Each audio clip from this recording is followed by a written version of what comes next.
இந்த நாள் உங்களுக்கு ஆசீர்வாதமாக இருக்க இந்த வீடியோவை பார்த்து கொண்டிருக்கும் என் பிள்ளைகளே, அன்பு நிறைந்த என் பிள்ளைகளே, கேளுங்கள். நான் உங்களுக்கு சொல்லும் வார்த்தைகள் வெறும் போதனைகள் அல்ல, அவை வாழ்வின் அடிப்படை சத்தியங்கள். நான் உங்களுக்கு கற்பிக்கும் ஒவ்வொரு பாடமும் நீங்கள் அமைதியையும் சந்தோஷத்தையும் நித்திய ஜீவனையும் கண்டடைய வழிவகுக்கும். நான் உங்களுக்கு சொல்லும் முதல் பாடம் அன்பு. தேவன் பேரன்பு கொண்டவர். அவர் உலகத்தை உங்களை இவ்வளவு அன்பு கூர்ந்தார். அதே அன்பை நீங்களும் ஒருவருக்கொருவர் காண்பிக்க வேண்டும். உங்கள் அயலானை உங்களைப் போல அன்பு கூறுங்கள்.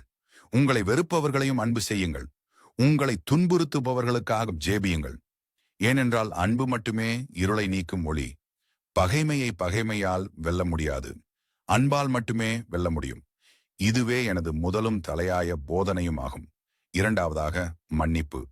நீங்கள் உங்கள் சகோதரனின் குற்றங்களை மன்னிக்காவிட்டால் பரலோகத்தில் இருக்கும் உங்கள் பிதாவும் உங்கள் குற்றங்களை மன்னிக்க மாட்டார். மன்னிப்பு என்பது மற்றவர்களுக்கு நீங்கள் செய்யும் நன்மை மட்டுமல்ல, உங்களுக்கே நீங்கள் செய்யும் விடுதலை. கசப்பை உங்கள் இதயத்தில் சுமக்காதீர்கள், அது உங்களை மட்டுமே காயப்படுத்தும். ஒரு நாளைக்கு 7 முறை அல்ல, 70 முறை 7 முறை கூட மன்னியுங்கள். ஏனென்றால் தேவன் உங்களை அளவின்றி மன்னிக்கிறார். மூன்றாவதாக, தாழ்மை. பரலோக ராஜ்யம் சிறு பிள்ளைகளுக்கு உரியது. யார் தன்னை தாழ்த்துகிறானோ அவனே உயர்த்தப்படுவான். பெருமை மனிதனை தேவனிடமிருந்து விலக்குகிறது. பணிவு உங்களை தேவனுக்கு நெருக்கமாக்குகிறது. நீங்கள் தலைவராக இருக்க விரும்பினால் வேலைக்காரனாக இருங்கள். பிறருக்கு சேவை செய்வதன் மூலம் நீங்கள் தேவனுக்கு சேவை செய்கிறீர்கள். எளிமையாகவும் உண்மையாகவும் வாழுங்கள். நான்காவதாக, தேவனுடைய ராஜ்யம். அது எங்கோ தொலைவில் இல்லை, அது உங்களுக்குள்ளேயே இருக்கிறது.